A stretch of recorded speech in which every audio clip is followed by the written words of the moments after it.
that. Blizzard and the Diversity Officer also diversify game design storylines. This is an 11-minute video. I don't really care a whole lot about this, but is this just somebody reading a blue post? I used to laugh at people who went to gender studies because I thought, dude, that it was certain events. Yeah, right? You're not going to get employed. Listen, here's how I see it. If the game gets worse and you see obvious political messaging in the game and you don't like that, just quit the game. Just quit the game. That's it. Problem solved. My point wasn't that the game is becoming political. My point is that if you take this mademoiselle, if you take this lady who doesn't have any experience in story making, and you put her in charge of making the story at one of the most renowned games in the world, you're going to have a bad time.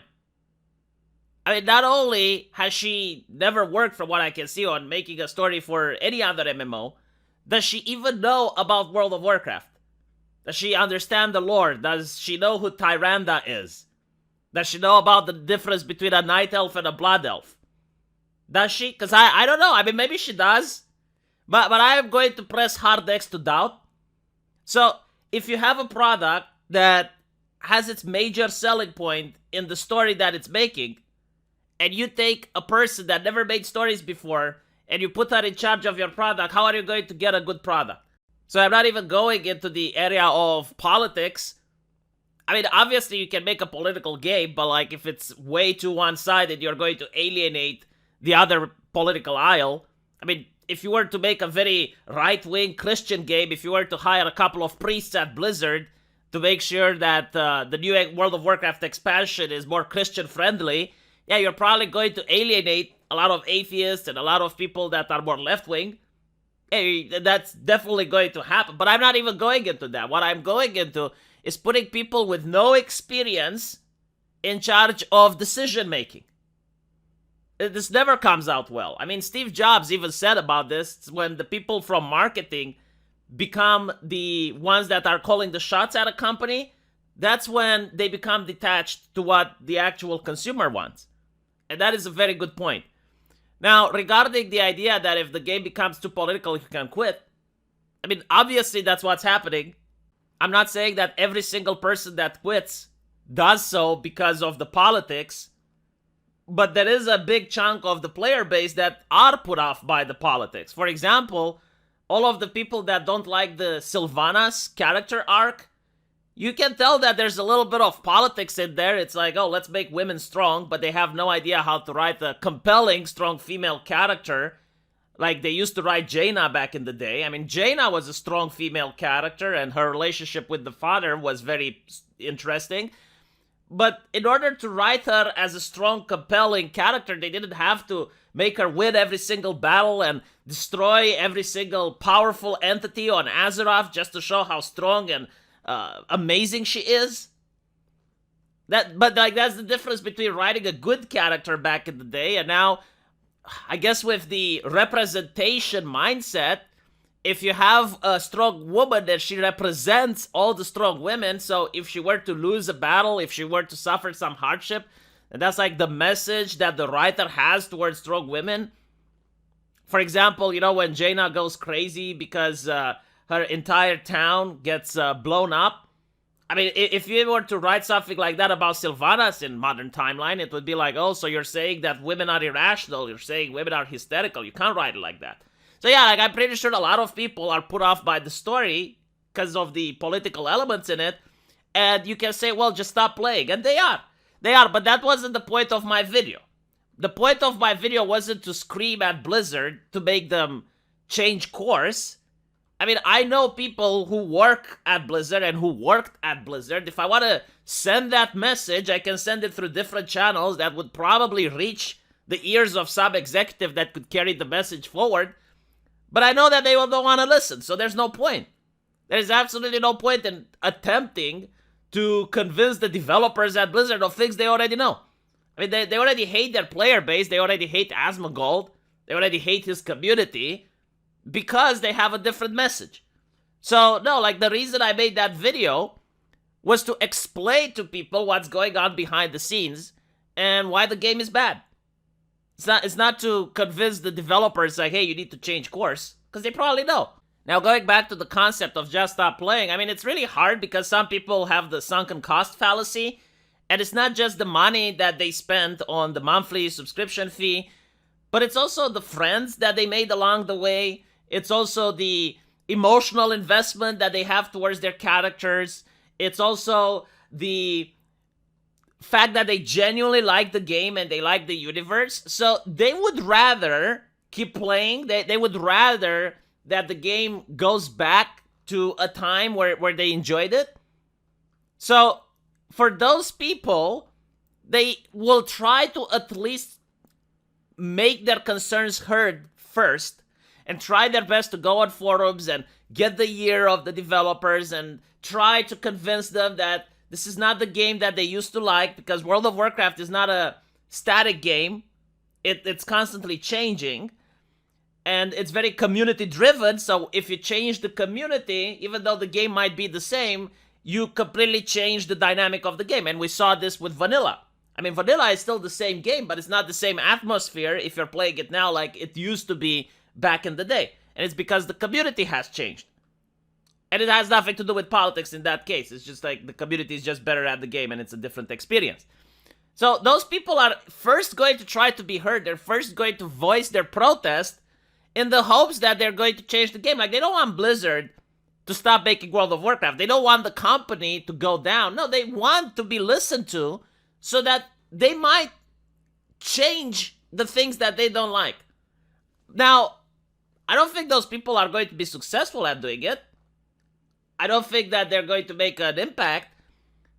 But, I mean, for the average person, they're definitely going to try. So, this is why I made the video. I made the video to explain to them why those changes are happening, why the game is going to drop in quality, and I don't think anyone disagrees. I mean, I've yet to see anyone say, it's like, no, putting a person that has absolutely nothing to do with storytelling, they never wrote a fantasy book, they never worked on a fantasy game, they don't have knowledge of World of Warcraft, and putting that person in charge of such a project is a good idea. I've not heard anyone try to use that argument because they can't. Literally problem solved. And that's my best advice. Just quit the game.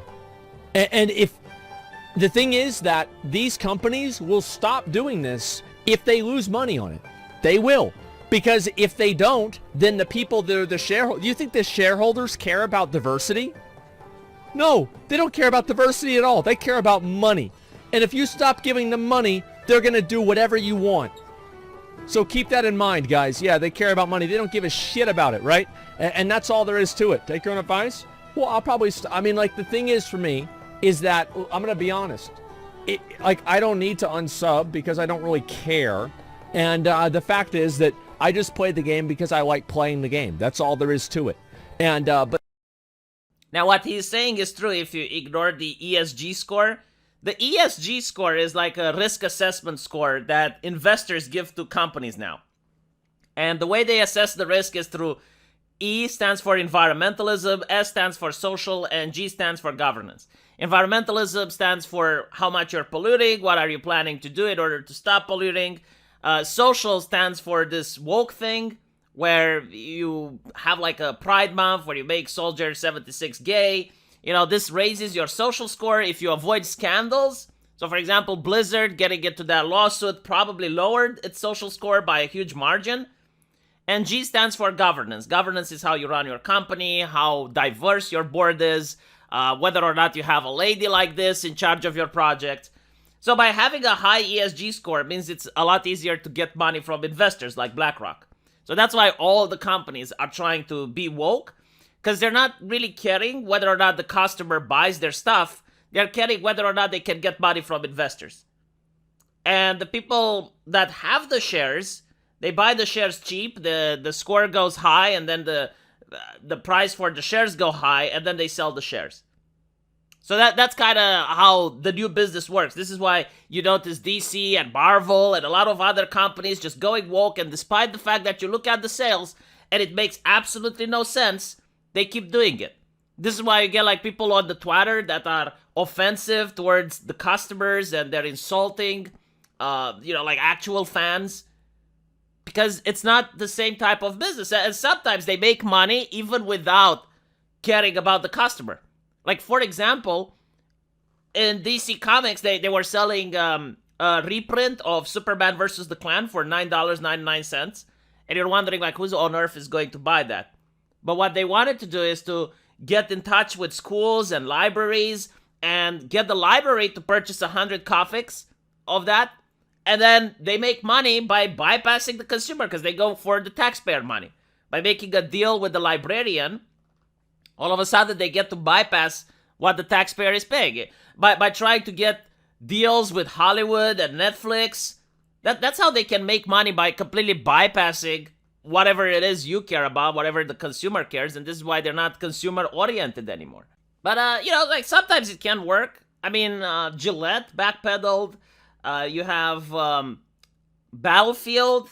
After Battlefield 5, they backpedaled. So it can happen. I mean, you might have a couple of situations where the company goes so woke that people are so put off by it that they actually decide not to buy it. It's usually when a representative from the company also comes out that says, oh, if you don't like this, then don't buy it. If you don't agree with our message, you're a bigot. And then people step back. It has happened. I have seen it. So, yeah, it is a way. But, like, again, I'm looking at Asmongold. I mean, how many years did he not complain about Blizzard before he finally stopped playing? Like, how many years did he not try to reach them and be like, okay, well, what you're doing to your game is not what the community wants. What you're trying to accomplish here is not what the players like, and you're being disconnected from the community.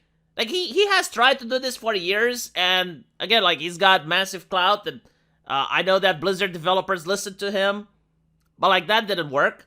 So why did he do it? Well, he did it because he genuinely likes the game. He genuinely wanted the game to change so that he can keep playing it. And that's what a lot of people want. But unfortunately, I don't think they're going to get. And my video was more to talk about the future of Blizzard. I don't think that this is a future where you can make good games. I don't think your employees feeling like they're being watched by the Eye of Sauron can create a positive work environment where they can actually speak their mind and talk about exactly what is going on and communicate between various teams.